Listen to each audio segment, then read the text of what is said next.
여러분 안녕하십니까. 대선과 함께 치러지는 경남지사 보궐선거가 이제 20여일 앞으로 다가왔습니다. 일찌감치 결정을 하신 분들도 계시겠지만 아직 마음을 못 정하고 공약을 살피고 있는 분들도 많을 텐데요. 그래서 오늘부터는 경남지사에 출마한 후보들을 차례대로 직접 만나보는 시간을 마련했습니다. 첫 순서로 무소속 권영길 후보 모셨습니다. 후보님 안녕하십니까? 네, 반갑습니다. 네, 후보님 뵈면 제일 먼저 생각나는 말이 살림살이 좀 나아지셨습니까? 이런 말입니다. 선거 운동하시면서 재래시장이나 상가들 많이 다니시면 도민들이 가장 크게 생각하시는 부분이 아무래도 경제 문제라는 거 피부로 느끼실 텐데요. 지난 경남경제 10년을 평가하시고 향후 경남경제 10년을 내다보신다면 어떠실까요? 근데 살림살이 나아졌어요? 저는 잘 모르겠습니다. 그래? 그 시장을 다닌다든지 거리에서 네. 저를 만나면은 그렇게 말을 꺼내는 분이 많이 있습니다. 나 아직 살림살이 안 나아졌는데 네. 그럼 그때 도지사를 대통령으로 한번 바꾸면은 나아질 거라고 이야기하고 있습니다. 그러세요? 그러면 향후 10년을 전망해 보신다면 어떻게 지사가 돼서 이렇게 꾸리겠다라고 한 말씀 해주시는 건 어떨까요? 제가 경남도지사로 나오기로 작정한 것은 네. 두 가지의 이유 때문입니다. 네. 이명박 정권 안에서 경남도민들의 살림살이가 정말 피폐해졌습니다. 네. 그래서 그러려면은 정권을 바꾸고 새로운 정권 아래서 경남도민의 살림살이를 저 도지사 권영길이 새롭게 바꾸겠다는 것 때문이었습니다. 그런데 나오고 이렇게 보니까 많은 분들이 잘 나왔다 하고 그렇죠. 말을 건네는 분들이 갈수록 늘어나서 네. 두 가지가 다 이루어질 것 같습니다. 경남의 살림살이 문제 말씀 한번 해보겠는데요. 지금 경상남도의 내년도 예산안이 심사 중입니다. 근데 경남의 재정난이 아주 심각한 상황인데요. 실태 파악을 좀 하고 계신가요? 경상남도 재정 상황이 위기에 처해 있죠. 그런데 네. 누가 이걸 만들었을까? 그 원인을 밝히는 것이 첫째로 필요하거든요. 네. 그래야 답이 찾아지는 겁니다. 이명박 정부와 새누리당의 감세 정책으로 인해서 네. 경상남도 예산이 1년에 2조 원 정도 날아갑니다. 경상남도 본청 예산만 하더라도 1년에 2천억 원을 받지를 못하는 거예요. 그렇다고 그런다면은 본청 예산 2천억이면은 어떻게 쓸 수 있겠습니까? 지금 무상급식 확대 또 무상 보육 실시에 충분히 쓸 수 있는 겁니다. 돈이 없어서 무상급식 못하겠다고 지금 이야기하고 있습니다. 돈이 없어서 애 키우는데 말하면 걱정을 드러내지 못하고 있습니다. 2천억만 있으면은 무상급식을 확대하고 무상보육을 완벽하게 실시할 수 있습니다. 그래서 재정 위기의 네. 책임자는 새누리당이다. 박근혜 후보도 공동 책임을 져야 하는 것이다. 네. 그리고 이때 이 예산을 말하면은 날치식으로 통과시킬 때 그때 원내대표가 누군지 아세요? 바로 당시 한나라당 원내대표 홍준표 대표였습니다. 네. 그러니까 홍준표 대표께서는 홍준표 후보로 되어서 나와서 경상남도 재정 위기가 심각하다. 그거 말씀하시고 그 해법을 제시하고 있는데 네. 그 해법에 잘못된 것이란 것은 조금 이따 말씀을 드리도록 하겠습니다. 네, 알겠습니다. 조금 전에 무상급식 말씀하셨는데요. 올해 경남 같은 경우는 440억 증액을 시켰다가 올해 당초 예산대로 또 축소를 시키면서 원상을 많이 샀습니다. 무상급식은 해야 된다는 입장이신 거죠? 당연합니다. 저는 대한민국 보편적 복지 시대를 연 장본이다. 보편적 네. 복지의 원조는 권영길이라는 자부심을 갖고 있습니다. 네. 실제로 그러합니다. 그런 입장에서 무상급식은 당연히 실시되어야 된다는 주장을 하고 있죠. 뿐만 아니라 나아가서 무상교육, 보육 또 나아가서는 무상교육, 무상의료를 실시해야 된다는 것이 저희 주장입니다. 근데 지금 무상급식 같은 경우는 정부의 지원 없이 지자체가 그걸 충당하고 있으면서 재정난도 심각해지고 불만도 불만대로 높거든요. 지사가 되시면 정부하고도 이렇게 교류를 하셔야 되는 거 아닌가요? 네, 그렇습니다. 조금 전에 그 확대되는 예산이 446억 원이라고 말씀하셨죠. 440억으로 증액했다가 367억으로 동결했습니다. 깎았죠. 140억 정도를 네. 돈이 없다고 깎아버렸습니다. 네. 그런데 제가 아까 말씀드리지 않았습니까? 새누리당의 부자 감세로 인해서 본청 예산만 2천억 원을 못 받고 있습니다. 날라갔다는 이야기입니다. 그 2천억 원이 있으면은 확대되는 무상급식 예산 440억 원 정도, 그 다음에 애 키우는 데 드는 돈, 이거 충분히 되고도 남는 것이거든요. 그래서 돈이 없어서 무상교육 확대하지 못하겠다. 돈이 없어서 애 키우는 무상보육 실시하지 못하겠다 하는 것은 바로 새누리당만 할 수 있는 겁니다. 권영길은 그렇게 하지 않겠다는 겁니다. 그래서 그것은 의지의 문제이고 의지의 문제이지 재정의 문제가 아닙니다. 네. 잘 먹고 살려면 미래 먹거리 산업을 발굴하고 육성을 해야 됩니다. 지금 경남 도민이 먹고 살 미래 먹거리 산업으로 사천 항공우주산업단지, 그리고 경남 연구개발특구, 신공항 건설 등 몇 가지 거론되고 있는데요. 아직 미래가 불투명한 상태지요. 서부 경남권을 육성시키겠다는 공약을 내신 입장에서 특히 사천 항공우주산업단지는 꼭 유치하셔야 되겠네요. 두 가지의 문제가 있습니다. 첫째는 지금 당면한 과제인 민영화를 막아내야 됩니다. 네. 어제도 저는 사천 시민들의 대한항공 인수 규탄 걸기 대회에 다녀왔습니다. 어떤 신문이 도지사 후보는 한 사람도 없다고 그러던데 저는 다녀왔어요. 네. 아마 다른 분들은 자신이 없었던 것 같습니다. 다른 한 후보는. 네. 이 카이는 망해가던 회사를 노동자들이 땀 흘려서 다시 이렇게 세웠습니다. 사천 시민들과 경남 도민들과 카이의 종업원들이 네. 이것을 흑자 기업으로 만들었습니다. 그랬더니 재벌의 팔에 넘기려고 하고 있습니다. 이거 절대로 막아야 된다. 권영길은 민영화를 반대합니다. 네. 두 번째, 이 사천 항공 우주 단지는 국가산업단지로 지정이 되어야 됩니다. 네. 앞으로 우리나라를 먹여 살릴 이 산업은 항공 우주 산업이라는 것이 전문가들의 공통된 개념입니다. 그럼에도 불구하고 우리나라 항공 산업의 메카가 되어 있는 이 진주 사천 항공 산업기지를 국가산업단지로 만들지 않겠다고 하는 것은 이것은 말도 안 되는 부분입니다.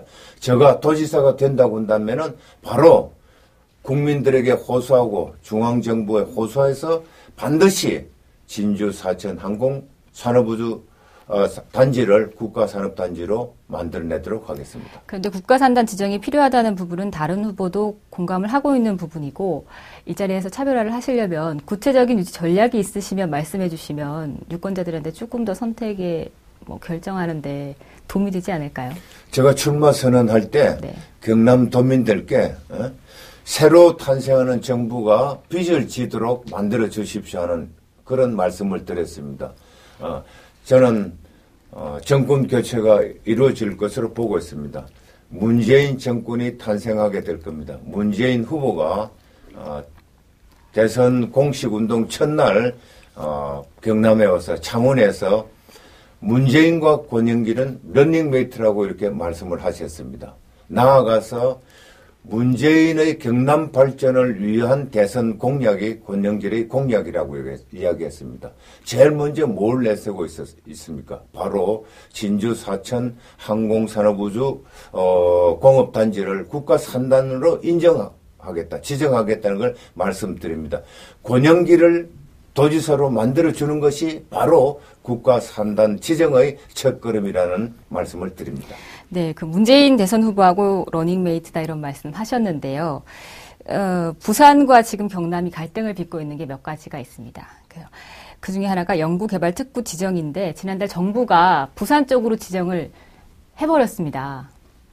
타 지역과의 형평성 때문이라고 이유를 밝히기는 했는데 공약으로 조선 산업을 육성시키겠다고 내것인 만큼 이 문제도 결코 그냥 넘어갈 수 없는 부분이고, 또 문재인 후보가 국회의원으로 나서면서 정치적 기반이 부산이다 보니까 아무래도 그런 부분은 좀 상충되는 부분이 있지 않을까요?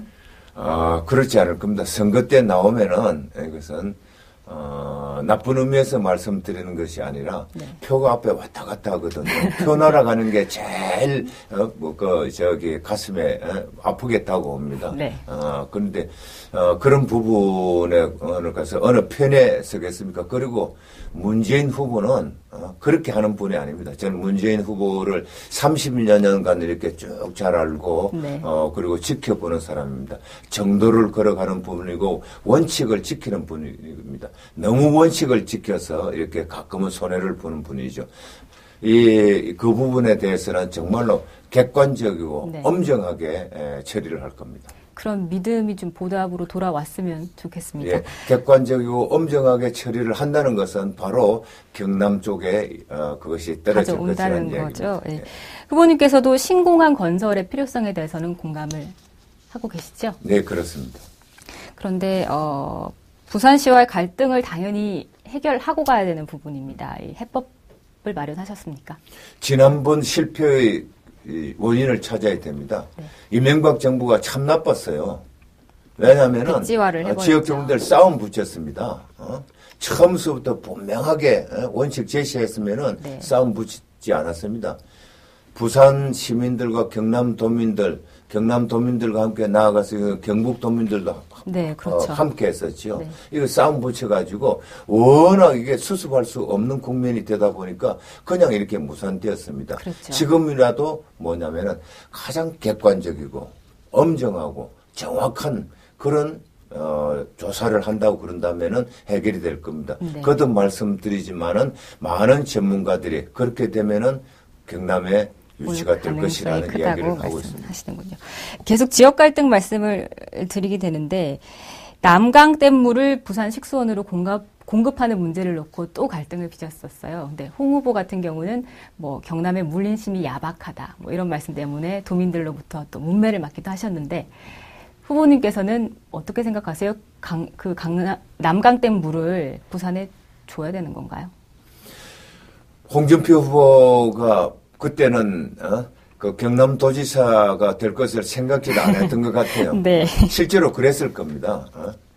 다른 생각 이전에 홍준표 후보가 경남에 대해서 조금 알았다고 한다면은 그런 말씀을 하실 수가 없었죠. 그때 당시로서는 경남도지사가 되겠다는 생각은 추호도 없었을 겁니다. 그럼 후보님께서는 지금 아마 후회하고 있을 거예요. 그때 그런 말을 안 했어야 하는 후회를 하고 있을 겁니다. 후보님께서는 그때부터 그럼 지금까지 어떤 생각을 하고 계십니까? 두 가지의 문제에서 말도 안 되는 겁니다. 왜냐하면 그 댐을 만들겠다는 것 자체가 성립이 안 되는 것이고 그 댐을 만들어서 뭐 때문에 만들겠다고 하는 거냐.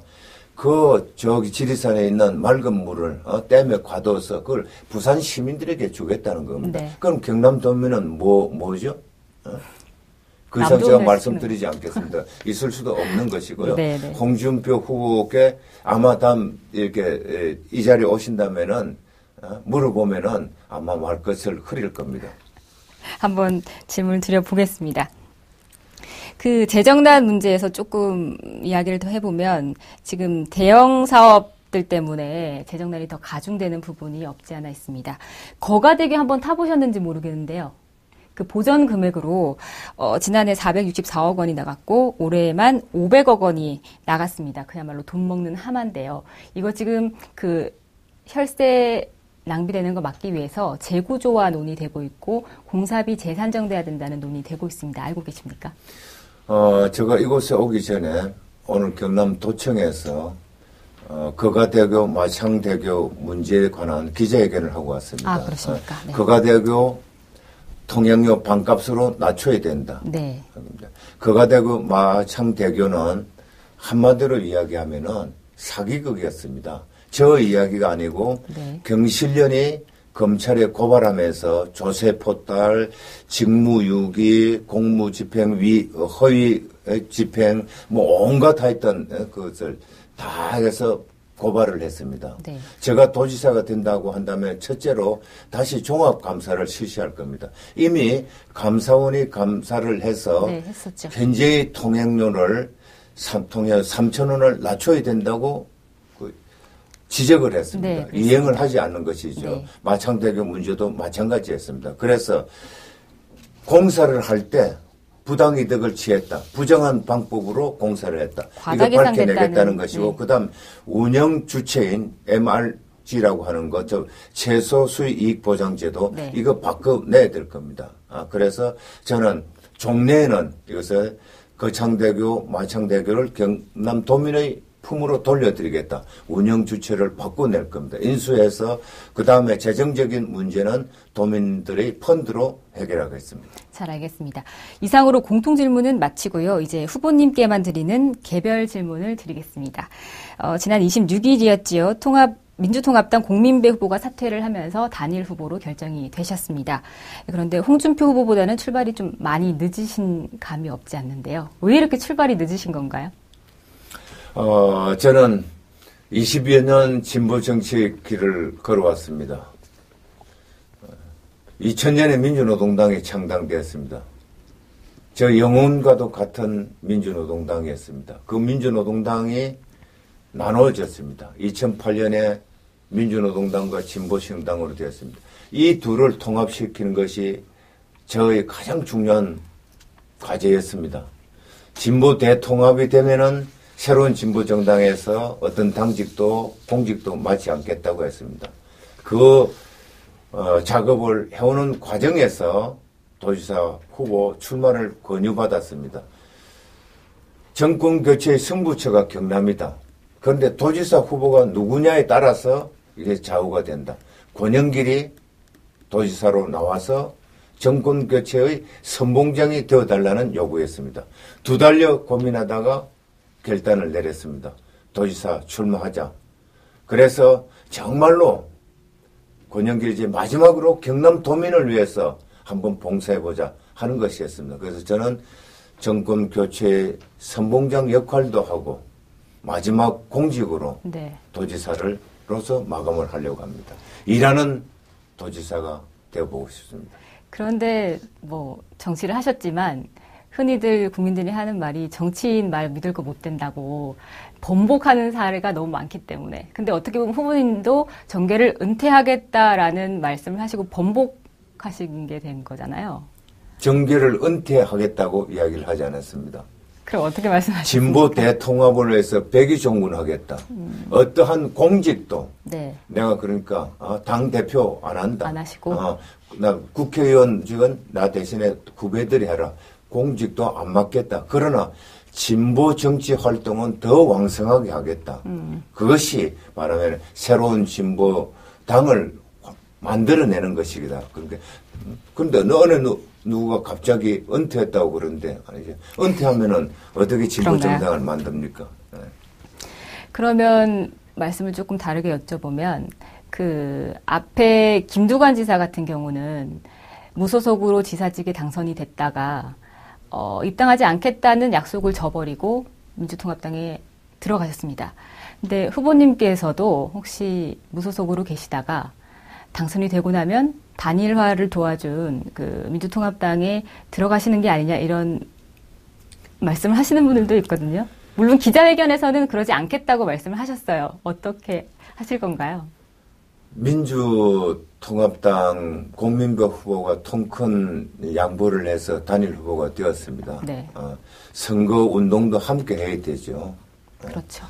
같은 당보다도 아마 더 끈끈하게 뭉쳐서 할 겁니다. 그리고 공약도 같이 이렇게 검토를 하고 새로운 추가로 내걸 공약이 있으면 그렇게 걸게 될 겁니다. 네. 또 대선 후보 문재인 후보 캠프하고도 이미 그렇게 작업을 하고 있습니다. 그러나 정당의 선택 문제는 다른 것이죠. 네. 오늘 거듭 말씀드리지만은 저는 97년에 진보 정치 세력의 후보로 대선에 출마를 했습니다. 네. 2002년에도 마찬가지였고 2007년에도 그러했습니다. 지금도 지금 무소속이지만은 진보 정치의 길을 걷고 있습니다. 제가 앞으로 해야 될 일은 바로 새로운 진보 정당을 만드는 길이라고 말씀을 드렸습니다. 근데 도지사가 된다고 하면은 네. 도지사직에 충실히 임해야 되는 것이죠. 도지사직은 정치가와 행정력을 겸비하는 것이 가장 이상적이라고 보고 그렇죠. 있습니다. 그럼에도 불구하고 정당을 택하는 일은 저에게는 없을 겁니다. 믿겠습니다. 어떤 인터뷰를 보니까 홍준표 후보와는 형동생 하는 사이다라는 게 있던데 이렇게 선거 전에 계속 가열되면 형동생 하시는 거 계속될 수 있을까요? 아마 홍준표 후보께서 어디서 네, 그렇게 말씀을 하셨는 모양이네. 네. 실제로 뭐 요즘 선거 운동을 하는 과정에서 여러 사람들 앞에서도 그런 호칭을 네, 하시더라고요. 네. 예. 그런 호칭을 쓰고 그럽니다. 그만큼 서로를 잘 알고 그리고 존중한다는 이야기죠. 그래서 이번 도지사 선거 운동이 경남 발전을 위한 계기가 되리라고 보고 있습니다. 네. 뭐냐면은 이때까지 있었던 우리 정말 유권자들이 얼굴 찌푸리는 그런 인신 공격성의 선거 운동은 정말 생각지도 못할 것이다. 네. 하나에서부터 100까지 처음부터 끝까지 정책 선거가 될 것이다. 정책을 두고 치열한 공방은 이때 얼굴 찌푸리는 그런 선거운동은 없을 것이다. 그만해도 굉장히 발전되는 거 아닙니까? 네, 그죠? 그게 도민들이 바라는 바입니다. 네. 사실상 홍 후보와 양자 구도로 보는 시각이 많습니다. 그런데 통합진보당 이병하 후보를 빼놓을 수가 없는데요. 혹시 2차 단일화 논의가 좀 오고 갔나요? 진행 중이라고 보면 됩니다. 네. 이병하 후보와는 진보 정치의 길을 함께 걸어왔습니다. 가시밭길을 걸으면서 함께 아름다운 그림을 그렸고 함께 희망을 만들어냈습니다. 앞으로 그렇게 해야 됩니다. 그러한 이병하 후보와 저 권영길이 단일화를 이루지 못할 하등의 이유가 없습니다. 통합진보당 당원들도 마찬가지입니다.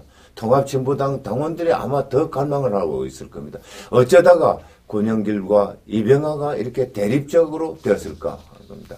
반드시 단일화를 이뤄내도록 하겠습니다. 그 무소속으로 나오시면서 TV 토론회에 출연을 못하실 위기가 왔습니다. 그 홍준표 후보와 이병하 후보가 동의를 하시면 이제 출연을 할 수 있다고 들었거든요. 만약에 출연을 못하게 되셔서 조금 불리한 입장이 되시면 그만큼 좀 만회하실 그런 해법을 마련해 두셨습니까? 그런 이야기를 하시는 분이 있다고 그런다면은 네. 그것은 홍준표 후보에 대한 모독입니다. 아, 그런가요? 네, 홍준표 후보께서 네. 그렇게 좁은 사람 아닙니다. 소탈하고 그렇습니다. 홍준표 후보가 그렇게 정말 그렇게 좁은 사람 아니에요. 홍준표 네. 후보를 모독하는 이야기를 함부로 하시면 안 됩니다. 네, 알겠습니다. 지금부터는 권 후보님의 공약에 대해서 몇 가지 말씀 나눠보겠습니다. 홍준표 후보가 도청을 이전하겠다라는 좀 충격이 큰 말씀을 빵 터뜨리신 후에 권 후보께서 통합창원시를 분리하겠다는 말씀으로 맞불을 놓으셨습니다. 근데 나름 구체적인 로드맵을 제시하셨는데 이게 사실상 실현 가능성이 있는 얘기인가요? 맞불이 아닙니다. 잘못된 것을 정상화시키자는 겁니다. 네. 단추를 잘못 끼웠으면 풀어서 다시 끼워야 하는 것이거든요. 통합된 창원시가 통합 이후 갈등을 겪고 있었습니다. 네. 원상으로 돌아가야 된다, 재분리해야 된다는 것은 저 권영길의 주장이 아니라 진해 시민들의, 창원 시민들의 요구입니다. 지역구 국회로 활동할 때 많은 분들이 저에게 요구했습니다. 이 잘못된 거 풀으라는 것이었습니다. 절차도 잘못됐고 내용도 잘못된 겁니다. 통합할 때 주민투표 하셨습니까? 주민투표 하지 않았습니다.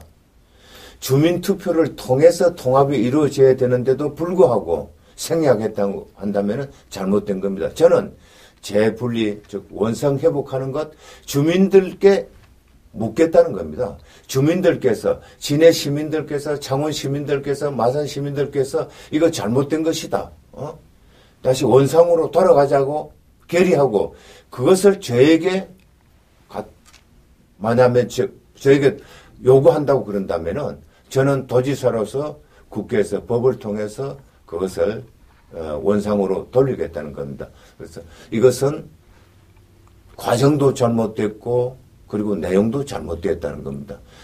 통합 창원시가 발전하고 나서 되고 나서 여러분 어떤 이득을 얻었습니까? 정부에서 약속한 것이 있었습니다. 인센티브 약속을 했습니다. 1년에 146억 원 옵니다. 1년에 146억 원이면은 그것이 통합 창원시에 얼마만큼 보탬이 될까요? 거의 영향이 없습니다. 그런데 거기다가 2014년 이후에는 오히려 800억 원이 날아가게 되어 있습니다.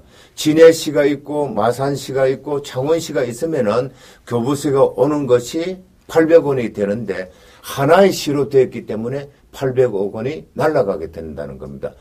재정적 손실도 겪고 더군다나 갈등은 더 증폭되어서 마산시, 진해시, 창원시가 이제 시민들끼리 적대적 관계가 된다고 그런다면은 이거 어떻게 되겠습니까? 거듭 말씀드리지만은 바로 다시 분리되는 것밖에 길이 없습니다. 아까도 잠깐 나왔던 말씀인데 서부 경남을 육성하기 위해서 제2청사를 진주에 짓고 사천 우주항공산단을 유치하겠다.